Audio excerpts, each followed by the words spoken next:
நம்ம எல்லாருமே tic tac two game வந்து விளையாண்டுருப்போம். ஸோ டிக் டாக் டூ கேம்ங்கிறது என்ன அப்டின்னா, அது வந்து ஒரு 3x3 போர்டு கேமு. அதில வந்து 2 பிளேயர்ஸ் விளையாடுவாங்க. அதில எக்ஸ், ஓ அப்டின்னு 2 சிம்பல் இருக்கும். அதில ஈச் பிளேயர் அவங்களுக்கு ஒரு சிம்பல சூஸ் பண்ணிட்டு, பிளேயர்ஸ் மாறி மாறி அவங்களோட சிம்பல வந்து அதில பிளேஸ் பண்ணுவாங்க. அவங்களோட சிம்பல ரோல ஆர் காலம்ல ஆர் டயகனல்ல அவங்க சேர்த்துட்டாங்க அப்டின்னா, அவங்க தான் அந்த கேமோட வின்னர். ஸோ இந்த டிக் டாக் டூ போர்ட வந்து நம்மளால ப்ரோகிராம்ல மேட்ரிக்ஸா ரெப்ரசென்ட் பண்ண முடியும். ஸோ இன்னைக்கு பார்க்க போற ப்ரோகிராம் என்ன அப்டின்னா, நமக்கு வந்து ஒரு மேட்ரிக்ஸ் வந்து இன்புட்டா வரும். அந்த மேட்ரிக்ஸ்ல எக்ஸ் இருக்கும், ஓ இருக்கும், அப்புறம் எம்ப்டி ஸ்பேஸ் இருக்கும். Okay.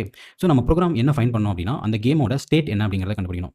So at any point கேமோட ஸ்டேட் 4 ஸ்டேட்ல இருக்கும். என்னென்ன அப்டின்னா, எய்தர் பிளேயர் எக்ஸ் வின் பண்ணியிருக்கலாம், இல்ல பிளேயர் ஓ வின் பண்ணியிருக்கலாம், இல்ல மேட்ச் வந்து டிரால முடிஞ்சிருக்கலாம், இல்லன்னா மேட்ச் வந்து இன்னும் விளையாண்டுட்டு இருக்கலாம். ஆன்கோயிங்ல இருக்கலாம். ஸோ இத தான் நம்ம ப்ரோகிராம் வந்து ஃபைண்ட் பண்ணணும். ஸோ எக்ஸாம்பிள்ஸ் பார்க்கலாம். ஸோ இந்த எக்ஸாம்பிள் பாருங்க.